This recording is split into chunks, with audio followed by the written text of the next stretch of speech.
పెసరపప్పు చారులో చాలా వెరైటీస్ చేస్తామండి. అందులో ఇది ఒకటనమాట. చాలా సింపుల్ ఇంగ్రీడియంట్స్, చాలా తొందరగా అయిపోతుందండి. హాయ్ అండి, అందరూ ఎలా ఉన్నారు? Welcome back to my channel. First అయితే కుక్కర్ పెట్టుకుందామండి. పెసరపప్పు, దాంట్లోనే అల్లము పచ్చిమిర్చి వేసి ఒక్క విజిల్ రానివ్వండి, అంతే. ఆ విజిల్ వచ్చేంత వరకు పక్కన పెట్టేసుకుని ఈలోగా వేరే కర్రీ చేసేసుకుందామండి. ఫస్ట్ అయితే నేను ఈరోజు కూరగాయలు ఏం లేవన్నమాట అండి. అందుకని అమ్మ లాస్ట్ ఇయర్ వచ్చినప్పుడు, లాస్ట్ ఇయర్ కాదు, ఈ ఇయరే సమ్మర్లో ఏమంటారు, మినపొడియాలు గుమ్మడొడియాలు పట్టేసి ఇచ్చిందనమాట అండి. అవే వండుతున్నాను అనమాట. కూరగాయలు ఎప్పుడు లేనప్పుడు ఇలాగా కర్రీ కానీ పులుసు కానీ చేసుకుంటే చాలా బాగుంటుందండి. టేస్ట్ కొంచెం డిఫరెంట్గా ఉంటుందన్నమాట. రోజు తినే వాటికంటే కొంచెం డిఫరెంట్గా ఉంటుందన్నమాట. మినపొడియాలంటే ఏం లేదండి, మినపప్పుని రాత్రి నానబెట్టుకుని పొద్దున్నే రుబ్బుకొని మంచి సమ్మర్లో ఎండబెట్టుకోవాలన్నమాట అండి. ఇప్పుడు వింటర్లోను రైనీ సీజన్లో పనికిరావు అనమాట, బూజు వచ్చేస్తాయి. మంచి సమ్మర్లో అయితే ఒక్క రోజుకే ఎండిపోతాయి అనమాట. గట్టిగా రుబ్బుకుంటే ఒక రోజుతోనే అయిపోతాయి అనమాట. అలాగా అమ్మ పట్టించిందండి. అవే వడియాలు వండుతున్నాను అనమాట ఈరోజు.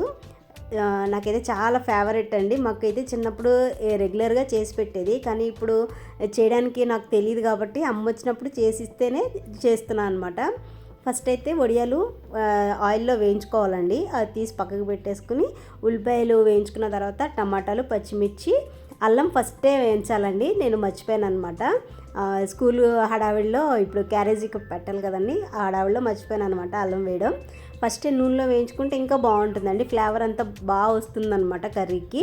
ఇంకా నేను తర్వాత మర్చిపోయాను కదా అని మళ్ళీ వేసానులేండి, కానీ అంత బాగుండదు అనమాట. ఫస్ట్ వేసిన దానికి తర్వాత వేసిన దానికి చాలా ఫ్లేవర్ తేడా వస్తుందన్నమాట. సరే పర్వాలేదులే అని చెప్పేసి వేసాను. టమాటాలు, పచ్చిమిర్చి, ఉల్లిపాయలు బాగా మగ్గిపోవాలండి. దగ్గరికి మగ్గిపోయిన తర్వాత ఇప్పుడు మనం వేయించి పెట్టుకున్నాం కదండి, అవి వేసేయాలన్నమాట. వేసి అవి కూడా కొంచెంసేపు మగ్గాలన్నమాట. ఆ ఫ్లేవర్స్ అన్నీ ఆ వడియాలు పీల్చుకోవాలన్నమాట. అలా అయితే అప్పుడు మనకి ఫ్లేవర్ బాగుంటుంది. అంటే అల్లము, టమాటాలు అవన్నీ ఫ్లేవర్ పీల్చుకొని వడియాలు చాలా బాగుంటాయి అన్నమాట. దీనికి నేను కారం కొంచెమే వేస్తున్నానండి, ఎందుకంటే మా పాపకి ఇప్పుడు క్యారేజీలో పెట్టాలన్నమాట. అందుకే నేను కొంచెం వేసాను. మా పాపకి వేసిన తర్వాత మిగతా రిమైనింగ్ వేస్తానన్నమాట. పులుపు కూడా నేను ఇందులో ఏమేస్తున్నానంటే చింతకాయలు ఉంటాయి కదండి, అవి లాస్ట్ మా వీక్ తీసుకొచ్చాను అనమాట. అవి అలాగే ఉంచేసాను. పచ్చడి పెడదామని అనుకున్నాను, కానీ మా తోటకోళ్ళు తీసుకొచ్చిందని చెప్పాను కదండి, ఇంకా అవి అలాగే ఉంచేసాను అనమాట. వాటిని మంచిగా ఉడకపెట్టేసి జ్యూస్ తీసాను అనమాట అండి. ఇదండి అదే వేస్తున్నాను అనమాట.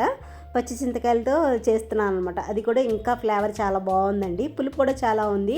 ఇలాగ పచ్చి చింతకాయలతో చేసేటప్పుడు కొంచెం పులుపు చూసుకొని ఫస్ట్ కొంచెం వేసుకొని తర్వాత వేసుకొని, నేనైతే చాలా పులుపు తింటానండి.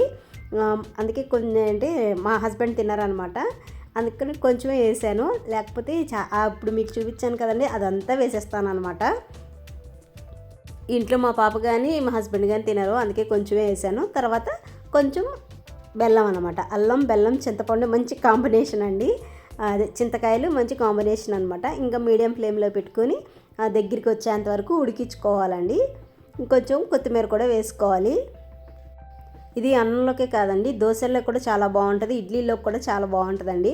మేము చిన్నప్పుడు అలాగే తినేవాళ్ళం అనమాట. ఎస్పెషల్లీ ఇడ్లీలో కూడా అయితే చాలా బాగుంటుందండి దోశల్లో కంటే.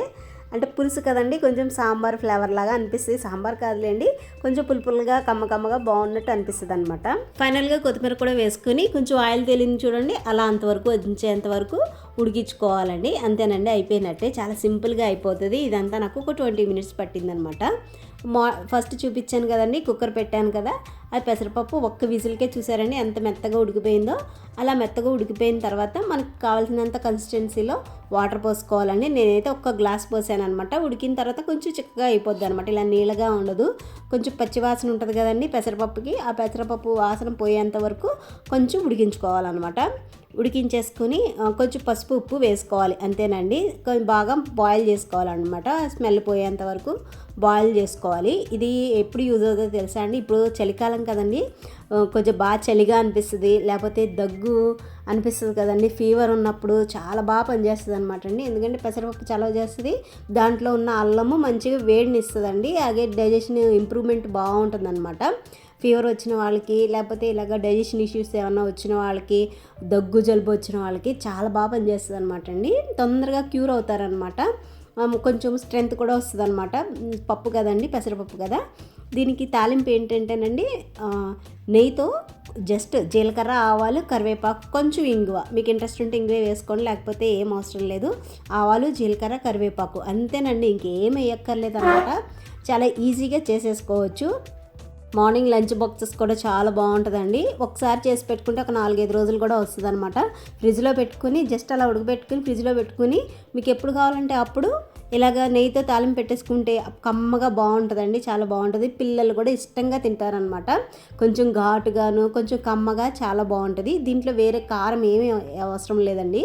పచ్చిమిర్చి, అల్లం ఘాటే సరిపోతుంది అనమాట. జస్ట్ ఇలాగే దీన్ని ఇలాగా సూప్లాగా కూడా తాగేయచ్చండి, అంత కమ్మగా బాగుంటుంది అనమాట.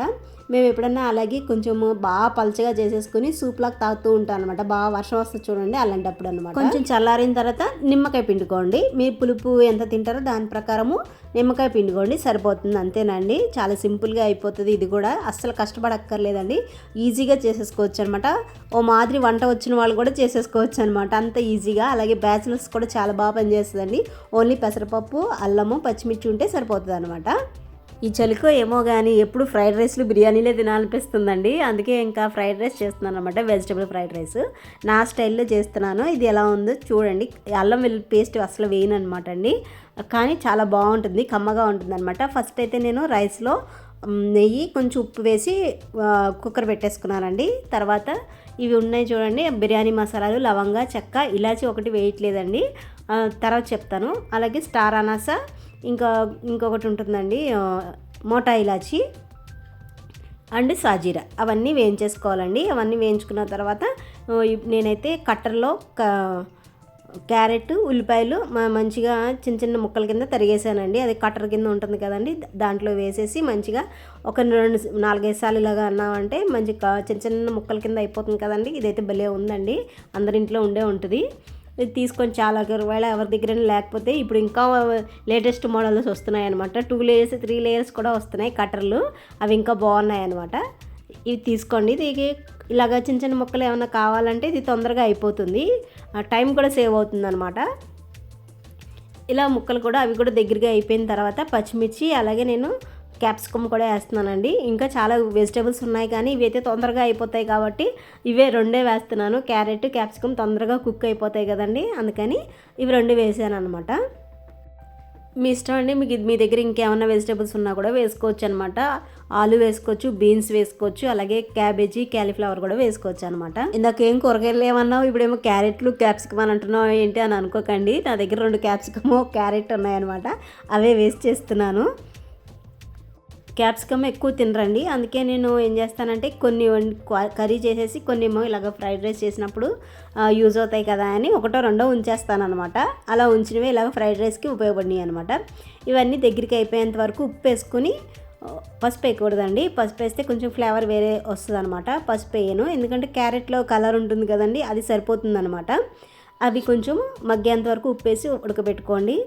ఒక వీడియో చూసానండి నిన్న, సింక్ అంట అక్షయ పాత్ర అంట, నిజంగానే అక్షయ పాత్ర అండి. అసలు ఒక్కటి కూడా లేకుండా అయినల్లా, ఒకటి అయిపోయినప్పుడల్లా ఒకటి తోమేస్తూనే ఉంటాను, అయినా సరే ఇంకా వస్తూనే ఉంటాయి. నిజంగానే అక్షయ పాత్రలాగా అనిపిస్తుంది నాకైతే సింక్. ఇందాక చెప్పాను కదండి, ఇలాచీలు మంచిగా దంచుకుని మొత్తం అన్నీ మగ్గిన తర్వాత అప్పుడు వేసుకోండి, ఫ్లేవర్ చాలా బాగా వస్తుంది అనమాట. ఫ్రైడ్ రైస్ ఎంత ఫ్లేవర్ఫుల్గా ఉంటుందోనండి, ఒక కప్పుడు తినేవాళ్ళు 2-3 కప్పులు తినేస్తారనమాట, అంత బాగుంటుంది అనమాట. అంటే కూరగాయలన్నీ మగ్గిపోయిన తర్వాత ఫైనల్గా చల్లుకోండి, చాలా బాగుంటుంది ఫ్లేవరు. అంటే మనకి ఇలాచీ ఫ్లేవర్ తగులుతూ బాగుంటుంది అనమాట, కొంచెం ఘాటుగాను.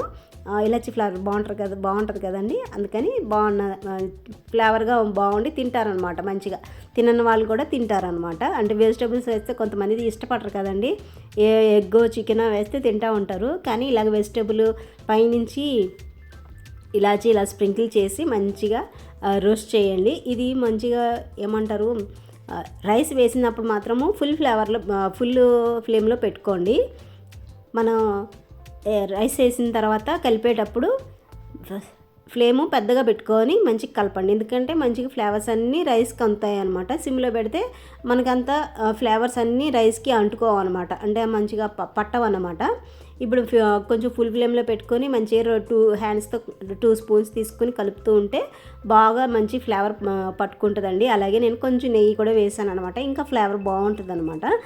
నెయ్యి ఇష్టం లేని వాళ్ళు అవాయిడ్ చేసేయండి, నెయ్యి లేకపోయినా బాగానే ఉంటుందండి. ఇంకా నేను జీడిపప్పులు కూడా ఏం వేయట్లేదండి, అల్లం వెల్లుల్లి పేస్ట్ కూడా ఏం వేయట్లేదు, అయినా సరే చాలా బాగుంటుందండి. ఇంకా పని చేస్తూనే నేను వచ్చిన గిన్నెలన్నీ వచ్చినట్టు తోమేస్తూనే ఉన్నాను.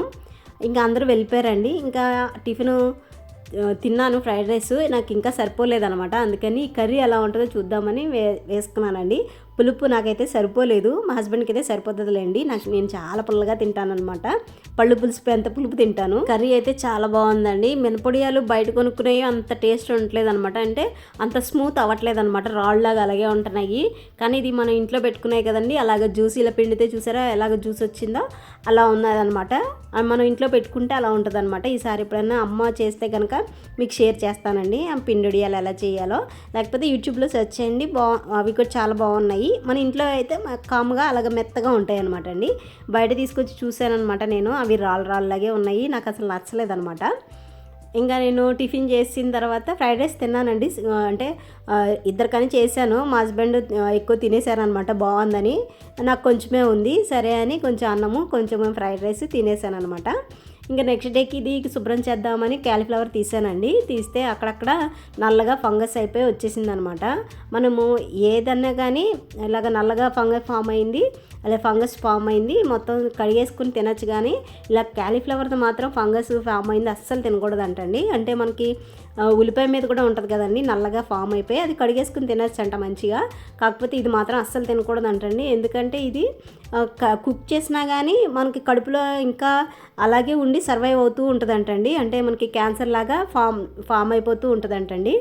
గిన్నెలు చూసారండి, ఇందాక చూపించాను కదా, మొత్తం అన్నీ కడిగేసాను, మళ్ళీ వచ్చేసింది. నిజంగానే అక్షయ పాత్రలాగే అనిపించింది నాకు కూడాను. నిన్నటి వీడియోలో సబ్స్క్రైబ్ చేయకపోయినా పర్వాలేదు లైక్ చేయండి అని చెప్పానండి, ఒక్కరు లైక్ చేశారండి, థ్యాంక్ యూ సో మచ్ అండి లైక్ చేసినందుకు.